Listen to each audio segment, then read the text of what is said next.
News. Would I rather be feared or loved? Easy, both. I want people to be afraid of how much they love me. Matt Skraby wraps up a full day of live and local sports talk. And that is the whole problem with aliens. You just can't trust them. Occasionally you meet a nice one, but usually they turn out to be some kind of big lizard. The Skraby Show starts now on 97.3 The Fan. Hello and welcome into the Skraby Show for November 19th, 2024. We got a whole bunch of stuff to talk about tonight. And yes, Rookie of the Year will be talked about. But we're going to talk about it in a different way because at this point we have talked about every single angle for the last 6 months almost about why Jackson Merrill deserves Rookie of the Year.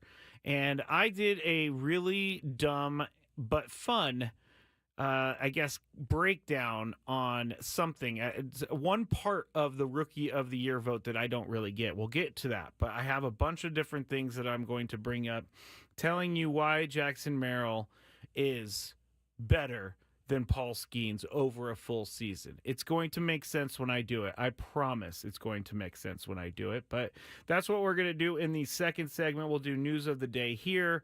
And then at the end, we have a daily gripe, which I do have a pretty good daily gripe. I also have a daily gripe from a listener, so we'll get to that.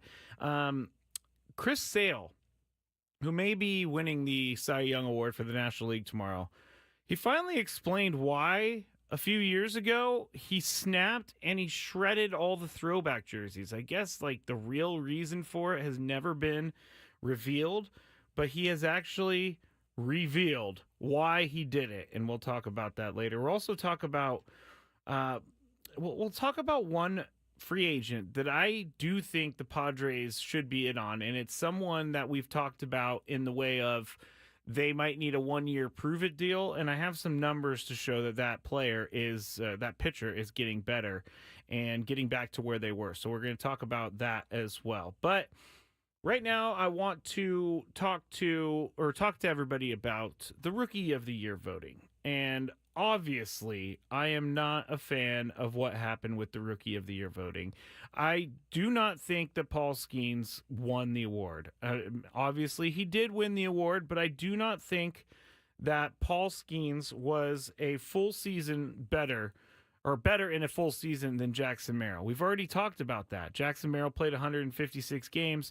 Paul Skenes pitched 23 out of a possible 33 games for a pitcher. And here's where I'm at with this. I expected it. And so this is why maybe I'm not as upset as maybe I thought I would be when the award came down. When I found out that Paul Skenes was the winner, I guess it wasn't a surprise to me. So that's why maybe I've been preparing myself for so long, is because I knew this was going to happen. Doesn't mean that Jackson Merrill's not a great player. Doesn't mean that Paul Skenes is not a great player. But Jackson Merrill, to me, and I would tell everyone if I didn't feel like Jackson Merrill wasn't the winner, or if I felt like he wasn't good enough for the award.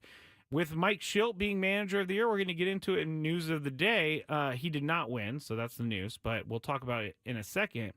I didn't get that feeling. I kind of felt like Pat Murphy from the Brewers was going to win it. So that wasn't even a shock to me at all. I think the actual finality of it is what shocked everyone. We just had Matt Snyder on from CBS Sports, who has a National League Rookie of the Year vote, and I am seeing people on the chat that are not very happy with Matt Snyder. Now, let me tell you this about Matt Snyder. We have been having him on the show for years and years and years and years and years. And really, Matt Snyder is one of the writers out there, baseball writers, that I trust 100% to give his opinion. You know, there are some writers, and no one that we're really having on the show, but there are some writers that will sweeten it up for the city that they're doing the interview in. So, you know, Matt Snyder could have come on here and been like, I don't even know what he could have said, but he could have sweetened it up. He could have kind of delivered the news in a much rosier way, but he didn't. He told us why, and so I'm going to take his word for it. And if you don't like Matt Snyder, that's fine. I know a lot of people are joking out there because he's not a Ken Rosenthal. Let's just be clear about that. But Matt Snyder, we would not have him on for his opinion if we didn't think that he was giving us the 100% opinion that he has. And although I don't get it still, I feel like, I was talking to Adam before the show, I feel like because Pirates fans are so, and even writers that voted for the award are so dismissive of Jackson Merrill that it's like, it's confusing to me. I really don't even know what I'm missing here. I feel like I'm a pretty smart guy, but I feel like I'm missing the point of everything. And even with people explaining it to me, I don't understand the point. I don't get it. And that's all the words I can find right now. But the award is the award. It went to Paul Skenes. We're going to have to deal with that forever. But if you want to feel good about something, because I always find something to feel good about in all situations. If you want to feel good about something, feel good about the fact that the Pirates tried to manipulate service time with Paul Skenes so that they got an extra year out of him before he had to go to arbitration, all that. We talked about that in the first hour of the show. If you're curious for a further breakdown, Tony gives it to you. So go back to the 2 p.m. hour of Gwynn and Chris. Go back to the 2 p.m. hour of Gwynn and Chris, and I forgot where I was going. That's why I just repeated that. Oh, man, my brain has been all over the place today. Did not expect to host for a full 4 hours, but I cannot remember where I was going with that. This is highly embarrassing. So if anybody on the chat has where I was going, please let me know, because I got a lot going on in the head today. So you know what? Let me just reset real quick and go to this. It's time to get caught up on the latest with the news of the day. Yeah, I know. This is bad. I forgot what I was saying. But hey, you know what? I'm also running the board. I'm also doing the podcast. I'm also doing the cameras. I'm also doing the social media. I'm also doing the chat as well. But, yes, that's why I forget things at times. And thank you, Dominic. It was service time manipulation. Thank you. All right, I got it. So if you want to feel good about something, feel good about this. The Pirates tried to manipulate Paul Skenes' service time by not letting him debut till later in the year. Guess what? Winning the award for the Pirates does nothing for them. They do not get the pick that they would get in the PPI, and because he didn't start with the team in the beginning of the year, so they do not get that first-round pick, or the sandwich pick, as Tony said. Also, because he won the award, he is now credited with a full year of service time. So basically, the Pirates, with him winning this award, of course, they're probably happy for the marketing aspect of it, but the front office has to feel like, man, we lost on this whole thing. Because A, he's now got a full year of service time, and B, we didn't get the draft pick out of it. So the Pirates did it wrong. They did it 100% wrong. But that's something you could feel good about, is even though the Pirates won, they lost bigger, I think. I really do think so. So thank you, Dominic, for getting me back on track. That's why sometimes I have a notepad near me, so I write it down so I don't know where, so I don't forget, but I didn't do that today. But as you know, I am going to think about that on the way home. I won't beat myself up too bad. Anyway, news of the day. Manager of the Year was given out today. Cy Young tomorrow. MVP on Thursday.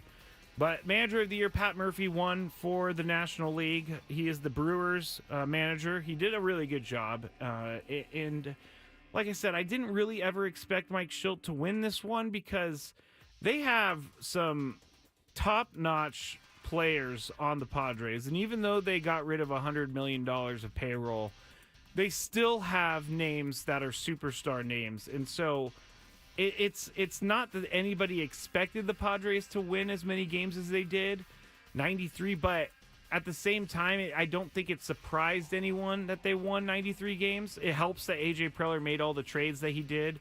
But to bring in guys like Dylan Cease and Luis Arraez and Jason Adam, Tanner Scott, all of those guys, you know, Mike Schilt was a great manager, is a great manager, but I don't know that he did more with less. I think Pat Murphy probably did more with less. No one really expected the Brewers to be any sort of contenders in the National League Central, but they ended up winning the Central. They didn't even have one of their best players for half the year, which was Devin Williams, the closer. He wasn't even on the team for a while. Also, you lose Corbin Burns from a few years before that. You lose a lot of your key pieces on this team, but they ended up still winning. Christian Yelich was hurt most of the year, so I think that it was a more difficult road ahead for Pat Murphy than it was for Mike Shildt. So that's why I think I'm not so upset about that. Stephen Vogt of the Guardians won the AL Manager of the Year award. Mike Shildt did only get one first place vote, which is surprising. I will say it's surprising. I didn't know how many first place votes he would get, but only one first place vote is something I did not expect, because I did think he did a better job than only one first place vote. But again, we've been talking about these awards ad nauseum the last couple of weeks and months. And there you go. We're finally getting the names, and we don't like it. But I understand. We want to see the Padres win. We want to see Padres players be celebrated. We want to see Padres managers be celebrated. But it's not for us this year. The second news story of the day is something we talked about on the show, but we didn't really get into it too much. But Baseball America has a new list of prospects, and the Padres have a change at the top because Ethan Salas was the organization's top minor leaguer for a long time, and now it's Leodalis DeVries. He is 18 years old. He had a really, really, really good year at Single A Lake Elsinore, and Salas did struggle at the plate while he was with Fort Wayne. And if you heard Tony earlier, the things that he's been hearing is that it might take Ethan Salas a little bit longer to develop into the major leaguer that everybody thinks he's going to be. And Leodalis DeVries is just taking the bull by the horns and going for it. DeVries had a 583 OPS in 18 games as the Arizona Fall League's youngest player. He hit 238 with an OPS of 763 and 11 homers and 38 RBIs in 75 games with the Storm. But here's where he keeps getting better. He had a 963 OPS over his final 40 games before a shoulder strain ended his season. Also, Salas hit 206 with a very low OPS, 599, 4 homers and 53 RBIs in 111 games at Fort Wayne. So both very, very, very young players, both very highly touted international players. And Ethan Salas is someone we've been talking about for years now, but I think Leodalis DeVries is going to be a guy we're going to be talking about coming up and making an impact on this Major League roster sooner rather than later. I think that is kind of becoming apparent now. If you look at Baseball America's top 100 prospects lists, it has not updated 225 for the top 100. But in 2024, Salas was 17 in the top 100. DeVries is 31. So I'm looking forward to seeing where Baseball America ranks both of them when their 2025 list is released and updated and all that stuff. So Baseball America ranking Leodalis DeVries higher than Ethan Salas in the Padres minor league system. Final news story of the day is from Tampa. The Tampa Bay Rays are in a really tough spot with their stadium. As you know, the hurricane, it did blow the roof off of the stadium, and I'm not joking about that. It shredded the canopy that was on top of the trop, as they call it. And so they are having trouble now getting a stadium built because the county was supposed to pay for some of the stadium, and they were going to use some bonds, and the bonds were halted because they didn't do a vote on something, and the Rays basically are stuck in a really, really bad spot because they don't have the money to finance the stadium by themselves. The city is pushing back a year of these bonds, and the Rays came out and said that we will no longer be able to make a 2028 deadline for the new stadium, and a 2029 deadline means the construction costs go up, and it's going to be a lot different. It's going to be a lot more expensive. The Rays have already sunk $50 million trying to get to the project to this point, and they did get it to the point where they were working towards getting a new stadium, but county doing their thing and halting the bonds in the St. Petersburg area is what is causing the Rays to have this stadium deal not go through. And so no one really knows what's going to happen. They're going to be playing at Steinbrenner Field, where the Yankees have their AAA stadium. So they're going to be playing there, but they can't play there until 2029. That's 5 seasons from now. You cannot play in a AAA park for 5 seasons. The A's may be doing that, but there's some major issues with a couple of the small market teams, even though Oakland wasn't really a small market. The A's just didn't have the money, and they still really don't have the money for a stadium in Las Vegas, but they're trying to work on it. They're hoping for it, and the Rays just don't have the money for their own stadium.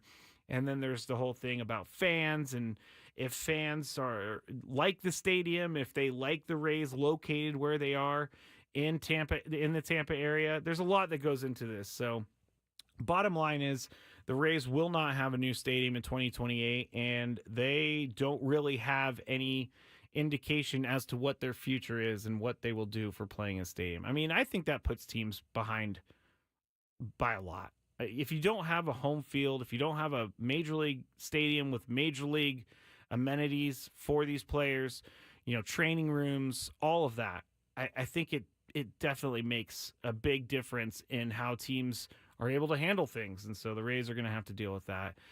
And it's unfortunate for them, but you got to deal with what you're dealt. I don't know if that's ever been a saying, but I think everybody out there gets it.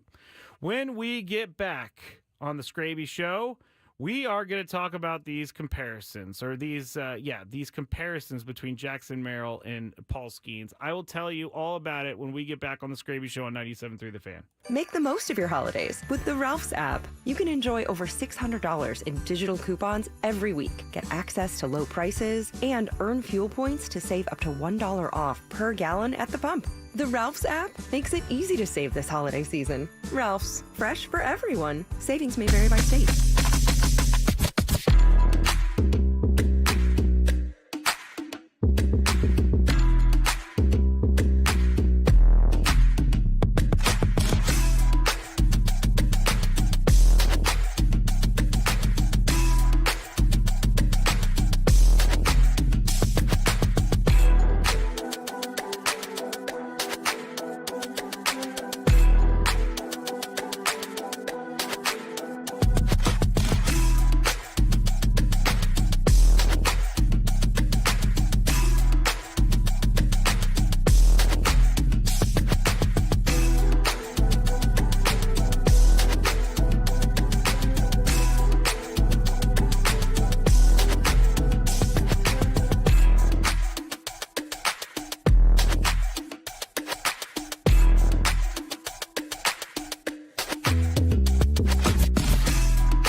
Matt Skraby back with you here at the Odyssey Palace, 97.3 The Fan, The Skraby Show. If you want to watch The Skraby Show, you can. You just need to go to YouTube, and you can type in and search 97.3 The Fan. You will see the show right at the top. If you want to go to Twitter, you could watch on Twitter as well, at Matt Skraby, MATT, as in boy, Y. You could also follow me on Instagram and Twitter with that name, MATT, as in boy, Y. I got to tell you, everybody. Pirates fans are taking the cake right now for being some of the most unhinged people in the entire internet right now. I put up something on Twitter yesterday about how this was a popularity award for Paul Skenes, and some of the Pirates fans' responses to it are A, aggressive, and B, way too overconfident that Paul Skenes was the hands-down winner of Rookie of the Year. They've been like all commenting on all sorts of stuff. And so I had no idea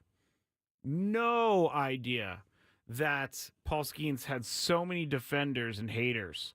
Or not haters, so many defenders, and he had so many, fans. I don't know what to call them. If you call them the Swifties, are they the Skeenies?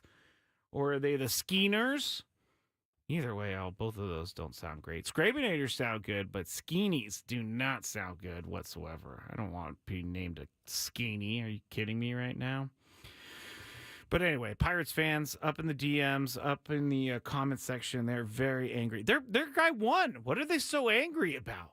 Like, just take the win and move on. I will say the one thing that really bothers me about people who declare that Paul Skenes is the best player that's ever played is that they don't even think that Jackson Merrill was a thing at all, which is very short-sighted. And I guess as a Pirates fan, I know we have some Pirates fans out there, and I'm sure you're good Pirates fans. You didn't get up on my DMs, but there's not much to cheer for with the Pirates. So I am happy that they got something to cheer for, but not happy that it came at the expense of Jackson Merrill. All right. I don't know how this is going to go. I say this all the time before I try new stuff, but I've heard the statistical comparisons. I have seen the Baseball Reference side-by-side stat comparisons. I have not seen what you're about to be part on, and I'm going to focus on maybe the most important part of the conversation in this whole Rookie of the Year debate, which is playing time. My biggest argument for Jackson Merrill is that he played 156 games, and he played a pretty consistent 156 games. He hit over 20 home runs. He had 90 RBIs. He hit 292, I believe, which was in the top 10 for all of baseball. Even I'll say top 12, just to be on the safe side. But I have, the playing time makes a big difference because Matt Snyder came on here and he said, Paul Skenes was great over those 23 starts. And then he said he can't win the Cy Young because he didn't make enough starts, which I don't really understand, but I guess I get it to a certain extent. But anyway, here's where I'm going with this. The Jackson Merrill, again, let me get my mind into this. Played 156 of 162 games last year, which was 96% of the games in 2024.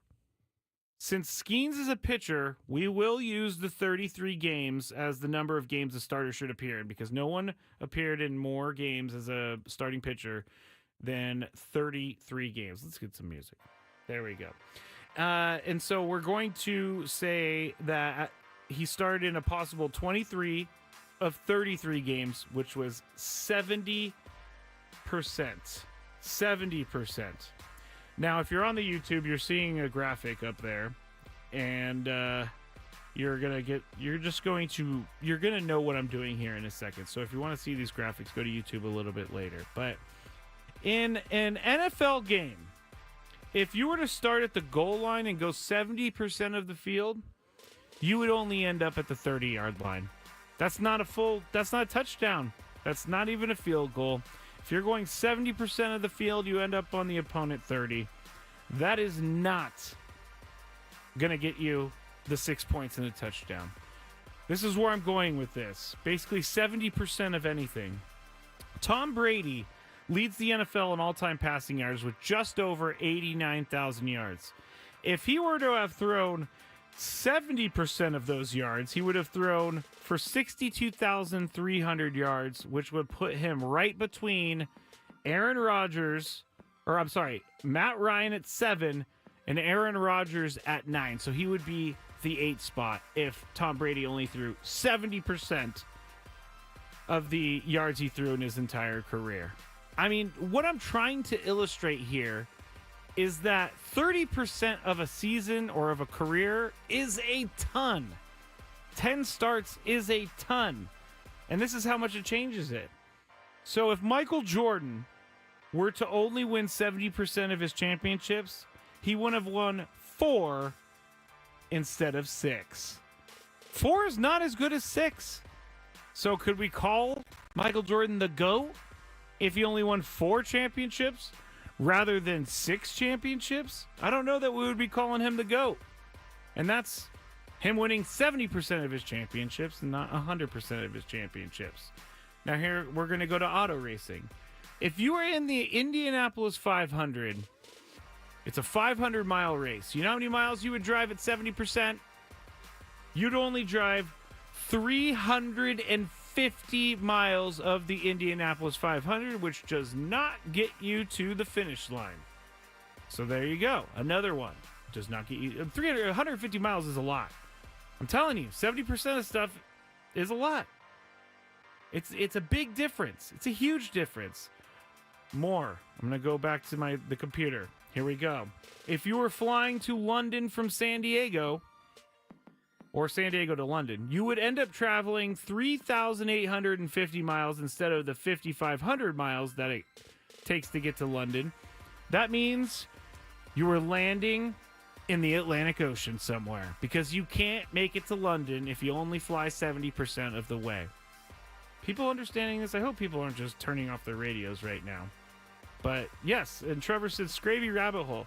Yes, this is what I did this morning from the minute I woke up. My dog Lucky woke me up at 5:45 to go to the bathroom, and I was thinking about ways to talk about this, and this is what my crazy brain comes up with. Next one. If you were driving across the United States, instead of the approximate 2,800 miles you would be driving, you would actually end up driving 1,960 miles and end up somewhere in the Illinois area in the Midwest. You would not make it to the East Coast only driving 70% of the way. Okay? I mean, who wants to get stuck in Illinois when you're trying to get to the East Coast? I got 2 more. If you are to go to the Empire State Building, they have a possible 102 floors in the Empire State Building. If you were to only go up 70% of those floors, you wouldn't make it to the top. You would only get to 71st floor. You would still have over 30 floors to go to get to the top if you only went 70% of the way up the Empire State Building. And the final one, oh, I didn't do the graphic. There it is. The final one. If you were to climb Mount Everest, which sits at 29,032 feet, that's the summit of Mount Everest. If you were only to go 70% of the way up Mount Everest, you would climb to 20,300 feet instead of 29,032 feet. Once again, putting you well below the finish line, putting you well below of your intended goal. Can you imagine someone being like, you know what? I'm going to go climb Mount Everest, but I'm going to stop at 20,300 feet because it's 70% of the way, and I don't want to go the rest of the way. It's just crazy. So I know this was insane, and I know this may have been a little confusing, but basically what I'm trying to say here is that 70% of a season is a lot less to me than 100% of the season. Oh, wow. Nate has a great one. Nate says if you ended the show now, it would only be 70% of the normal show. Wow. That is mind-boggling. But in a fun way, I just wanted to do this in a different way because we've been talking about Jackson Merrill, and it's time to move on, for me at least. It's time to move on. So tonight was the last hurrah of the Jackson Merrill Rookie of the Year thing. Now, if in the future, don't be surprised if I drop in a Paul Skenes hate comment here and there, just because it still irks me a little bit. But 70% of a season is a lot shorter than what Jackson Merrill did. And I think that just tells me Jackson Merrill was the right choice for this award. There you go. Brandon says, if I was to drive to Vegas and went only 70% of the way, I'd stop 10 miles short of Baker. Oh, Baker. You kidding me? Baker is not a great place. I stopped there one time when I was a drinker coming home from Vegas because I literally, my friend I had to get out of the car. My friend was driving home and I was annoying them. But Baker, yes. Okay, so there we go. Those are the different things that would be 70% of something. I didn't explain that last part very well. So we're going to strike that from the record. And we're going to go forward because on the other side, I'm going to tell you about the one pitcher I think that the Padres should definitely at least try a little bit harder than just kick the tires on. I don't know that people are going to like the name, but it's out there. Also, we will talk about Chris Sale, and we have the Daily Gripes. So thanks to everybody who's here for the Skraby Show. Stick around. We got one more segment to go on 97.3 The Fan.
of the Skraby Show on 97.3 The Fan for Tuesday. Thanks to everybody who's hung in there with me. Thanks to everybody who hung in there with me during the last segment of explaining why 70% is a lot less than 100%. I will not go through it again. If you'd like to just rewind the video a little bit on YouTube, you could watch on YouTube. If you search 97.3 The Fan, and then you find the YouTube broadcast at the top, you can also go to Twitter at Matt Skraby, MattsKraby, as in boy, Y. Now, something I don't talk about a lot because it makes me a little uncomfortable, but I do have a merch store now, and I have actually had some people buying some stuff. So I appreciate everybody who's bought stuff from the merch store. Really, it's, you know, I work a couple different jobs, so this is not something that I'm thinking is going to make me rich or anything like that. But it is nice when I see people around town and I see the Skrabinator shirts. I think that's pretty awesome. Actually, Craig Elston came back to talk to me in the back studio before the show today, and because he heard the Skrabination promo, and he was saying how much he loved it. And I was like, that's the Skrabinators. The Skrabinators are the one that gave themselves their name, and they also created Skrabination. So the Skrabinators are the ones that are the creative ones. I did not come up with Skrabination or Skrabinators. But if you ordered something, I know that it takes, you know, a couple days to get there, more than a couple days, but it's well worth it, and I really do appreciate it. Everybody who has supported me and supported the station, it's not lost on me, honestly. I really am someone who never thought I would be selling merch, but if you want to find the merch store, you could go to the YouTube here. It's scrolling on the bottom, but it's Skrabinator-shop. Skrabinator-shop.myspreadshop.com. That's a lot, but I'll put it in my bios as well. So Dan says, I helped come up with Skrabinators. You're right. You did. Dan's been here since the beginning. And McKee said, order my swag last week. Oh, Katrina says, my shirt came in today. It's awesome. And McKee says, the commercial makes it sound very exclusive. It's not exclusive, I guess. I just, Skrabination is for the people that's, just want to be part of a fun group, a very cool group. If you get in, you're a cool person. So that's benefit alone to get into the Skrabination. Okay, Jacob, I can't say that on the air. Let's get back to Skraby Show topics, which we'll get to the Daily Gripe at the end. But here's the pitcher that I think the Padres should, do better than kick the tires on. And we've already talked about it.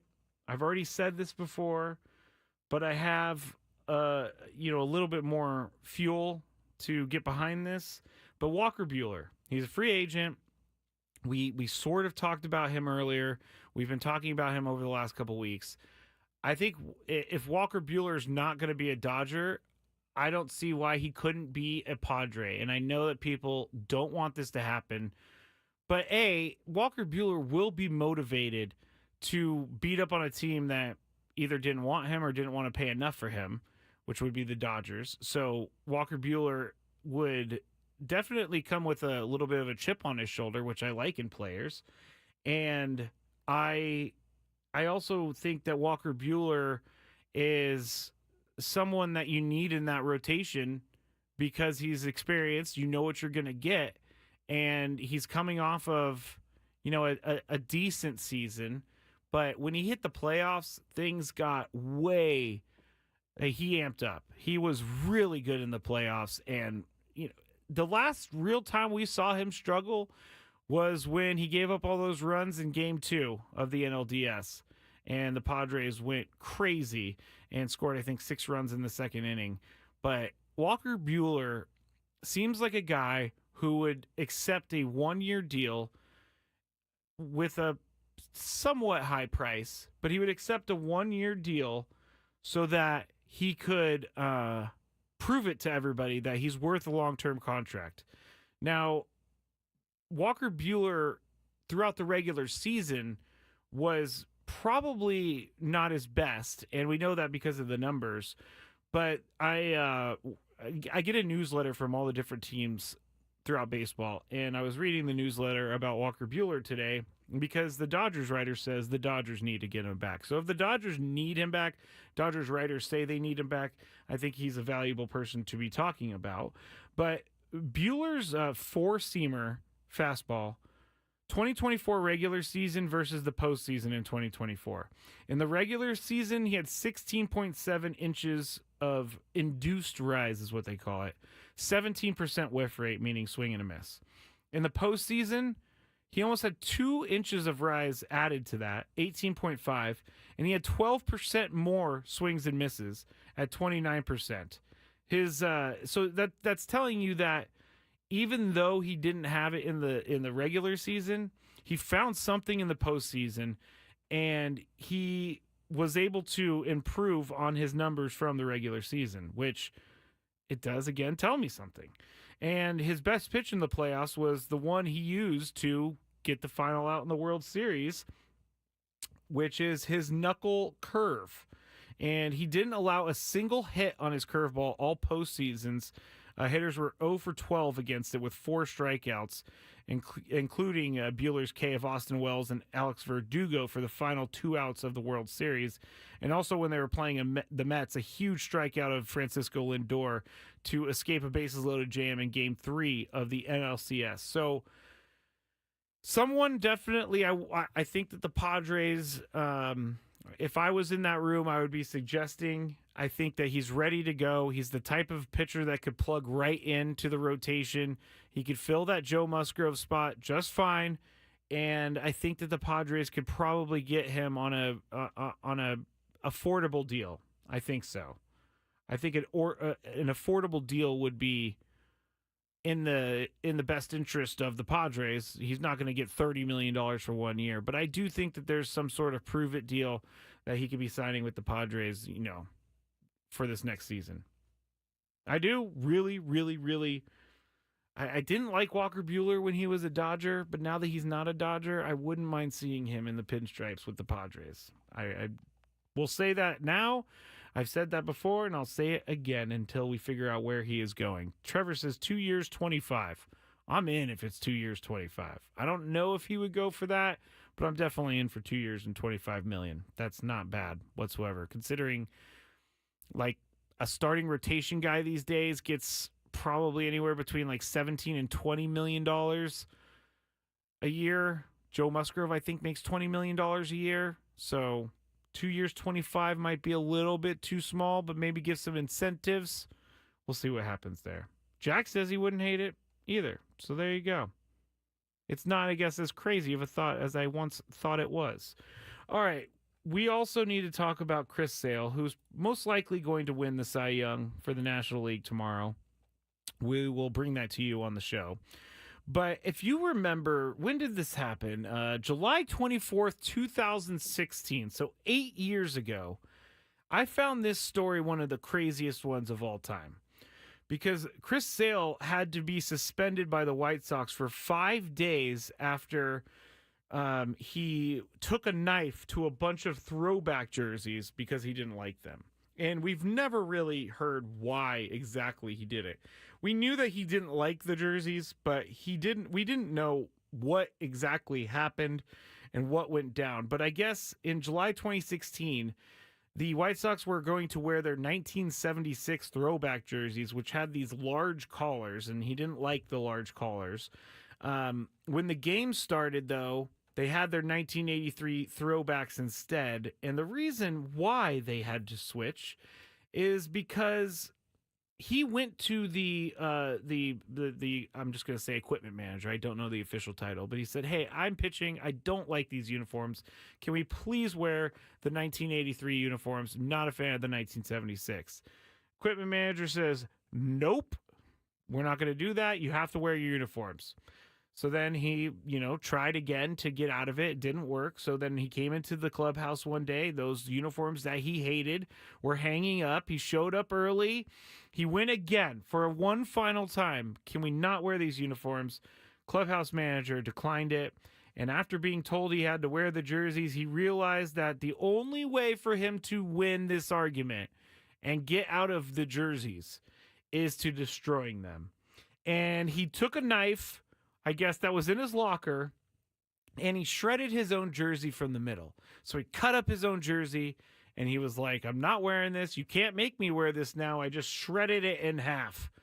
And the team says, oh, that's no problem. I kind of hate you for ruining your jersey, but we have plenty of backups, and we're going to go make you a backup right now. So sorry, you destroyed your jersey, but you also have to wear the jerseys again. So at that point, Chris Sale is like, bleep no. I'm not wearing these jerseys. I've already shredded my jersey. And I know that you have backup jerseys, but guess what? I am going to shred every single jersey in the clubhouse. And so that's what he did. He shredded every single jersey except for 4 of those jerseys.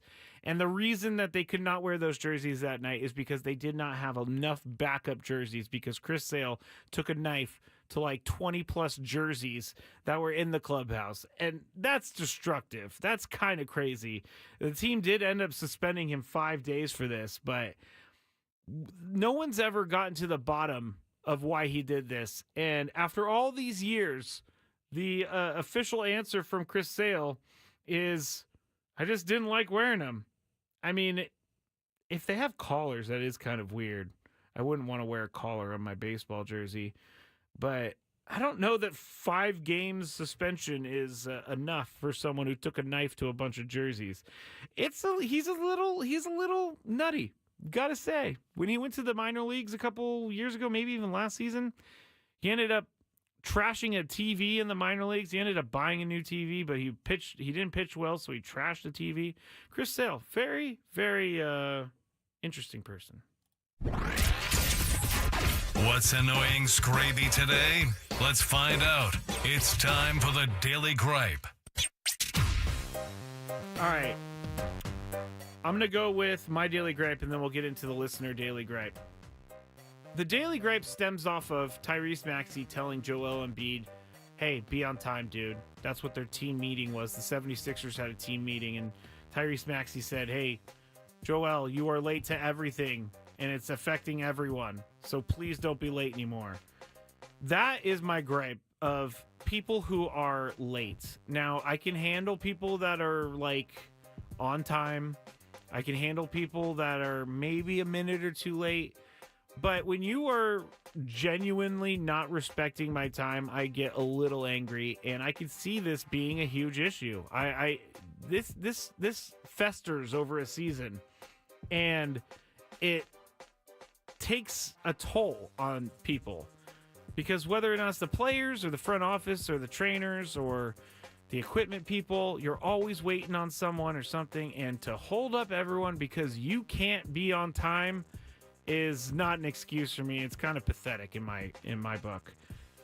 Just get there on time. I don't care if you have to set your clock 20 minutes early because you can never get places on time. Just be on time. That's one of the things I learned when I was, not drinking anymore, or when I was going to AA meetings, entering the program. It was, you get to meetings on time. Do not walk in here a minute or two late, because you have to kind of learn a little bit of responsibility, and getting there on time is responsible. And if you are not someone who is going to be there on time, then I don't have time for you. Now, here is from Deborah, big-time listener on Twitter. Hey, Matt Skraby, I've got some fodder for your Daily Gripe. I can't stand people who pass you when you have pulled over for an ambulance with sirens going. Yes, I agree with this, Deborah. I also think that this is ridiculous, because we're all supposed to pull over for the ambulances or the fire trucks or the police cars. Supposed to pull over for them, but sometimes people just don't listen. I don't know if it's just because people just don't listen anymore, or if it's because they just aren't aware, or if they just do what they want to do. But it seems like people, more than ever, and yes, this is the Daily Gripe section, more than ever are not listening or paying attention to any sort of order. I'm all for order. So that was Deborah's gripe. That's a good one, Deborah. Thank you for sharing. If you have one, you can tweet me at Matt Skraby. You can leave one in the chat. All of that. Jack says it's a lack of awareness. Yes, it's a lack of awareness, but you need a little bit more awareness. All right. Thank you to everybody who joined us today. We will be back tomorrow. Another Skraby show tomorrow. Inside San Diego Baseball, Sam Levitt tomorrow. Bennewood starts at 6 a.m. on 97.3 The Fan. Thanks to everybody for listening. Have a great night. Hey, it's Skraby.